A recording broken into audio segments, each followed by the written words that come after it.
Mozambique is positioning itself to become a significant southern African energy player with huge gas finds and a thriving mining industry. To capitalize on its own infrastructure development goals, the Mozambican and Portuguese governments recently founded the National Investment Bank, which has facilitated and managed several infrastructure projects.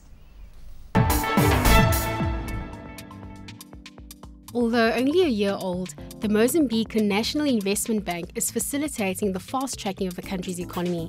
And with mining being such a risky investment, funding for the industry and exploration of natural gases can prove to be a challenge.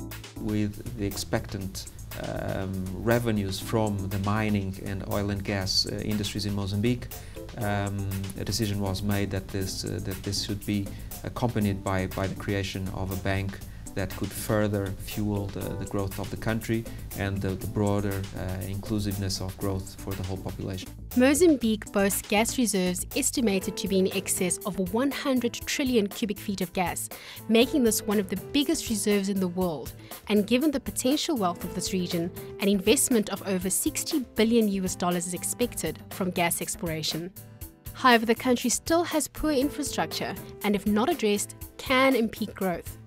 So what you're talking about is potentially customers from Asia, Korean, Japanese, etc., which have huge requirements of gas, engaging in take-or-pay or other types of contracts with these sort of corporates, foreign corporates, and that own the blocks, and that enabling the creation of the infrastructure that then will enable on a second stage the creation of industry around the gas part of the economy. Due to these promising gas discoveries, governments of East African countries have started hiking up signature bonuses for exploration and drilling licenses.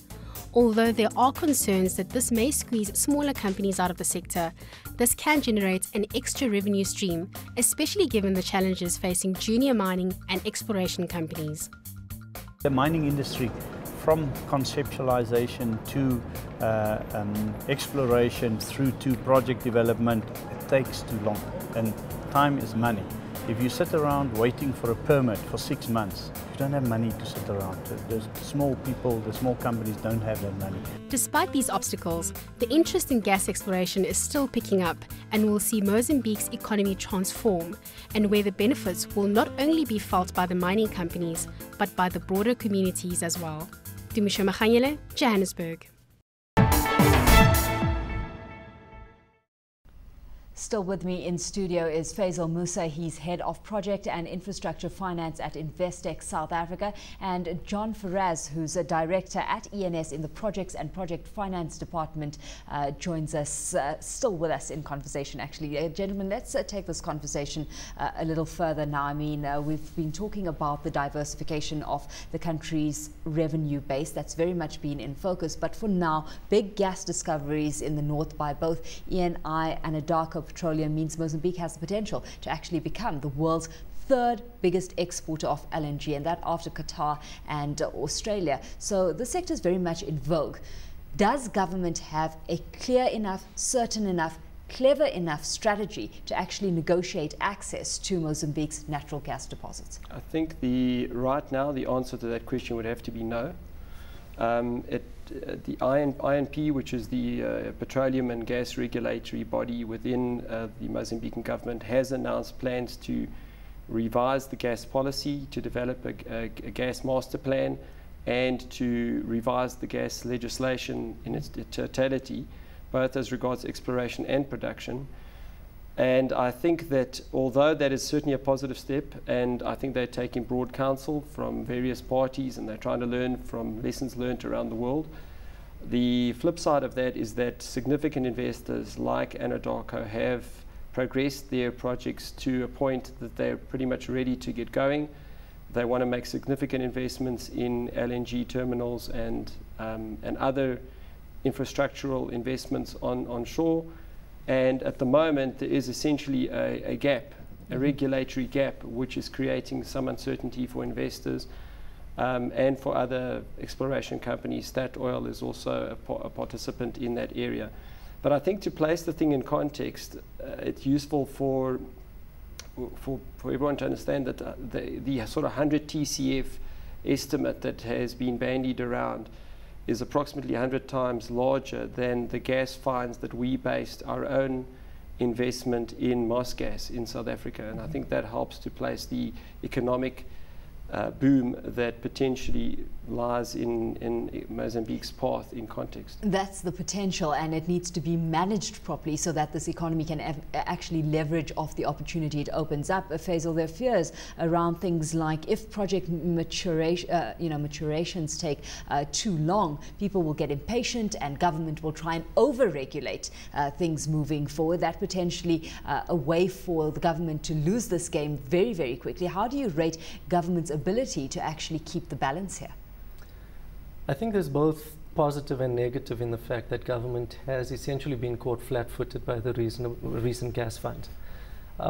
So they haven't been able to put a regulatory framework in place fast enough, but that has presented an opportunity as well, because you're getting major experienced international players who are allowed to come in and utilize their international experience in order to establish investments in the country. And not only establish those investments, make new investments. And you alluded to it in part one of our discussion, John, where we were talking about these players coming in and actually investing in things like infrastructure along the way. We've seen it come through with Rio Tinto, with Vale, you know, and this making this a very lucrative, you know, a lucrative for Mozambique as a whole.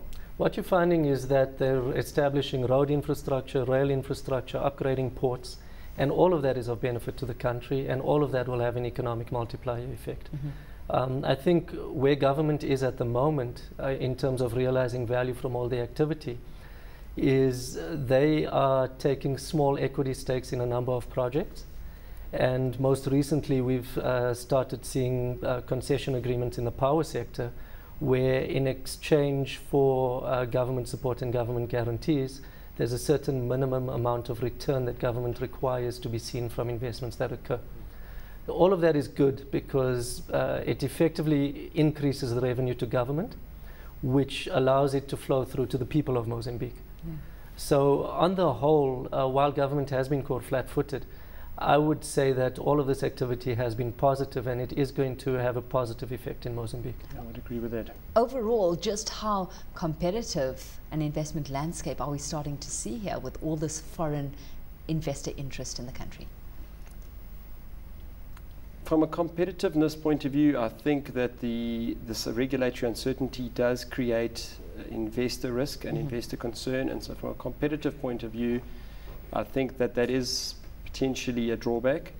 On the other hand, the sheer quantity of resources that have been discovered will force, I guess, all players concerned and all stakeholders to find solutions as quickly as possible. And I do believe that this is a very, very significant game changer for Mozambique, and it will literally transplant the country to a whole new level internationally, not only as a gas producer, but as a viable economy in the region. There will be enormous spin-offs for South Africa, possibilities to import gas and power Let's directly. talk through that, because what this will ultimately see is a shifting or change in the kind of relationship that South Africa has had with a country like Mozambique, you know, if you're looking historically and then moving forward. Absolutely. I think the two countries have always had a good relationship, and in recent years, or in the past at least, South Africa has been more of a provider, if you like, of infrastructure, and we have imported some power from Mozambique, but I do see the relationship shifting somewhat, and I see Mozambique becoming a much more important economic trading partner for South Africa, particularly on the gas and power supply fronts. A trading partner for now, and we're seeing that export potential coming through from Mozambique in a very big way, Faisal. What does this spell for the possibility to pursue beneficiation within the country? Because it's a very difficult thing to pursue when it comes to things like gas and oil specifically. I think the immediate opportunity for Mozambique, and it's already being pursued, is power generation. It's been pursued both on the gas front and on the coal side. So what you're seeing in the TET region is companies looking to establish coal-fired power stations for the non-export grade coal. and seeking, and there are massive initiatives in that respect for export to South Africa. The limiting factor in that regard is that we don't have sufficient transmission infrastructure to export all that power over to South Africa. And there's a lot of activity amongst multilaterals and Eskom as well around establishing that infrastructure. On the gas side, South Africa has included gas in its power generation mix in its plans for 2020 and 2030 actually. And the primary source for that gas is probably going to come from Mozambique. Yeah. And you may find that the actual generation capacity or a significant portion of it will be established in Mozambique as well. So we're looking at a booming sector here, holistically speaking. Aid flows expected to decrease continually from 51.4% of budget in 2010 to 39.6% this year. What more can be done, John, to actually break that cycle so that investment flows replace aid as an economic booster in this country? I think that replacement is inevitable. Not only because of the coal and the gas finds, but the other spin-offs that will naturally flow into the economy. Anybody who visits Maputo for a day senses just the economic development that's taking place, all the construction activity that is happening in the city. There is certainly a transformation taking place within Mozambique. The country has been stable for a number of years. It has good relationships with its immediate neighbors. So I think overall there will be quite a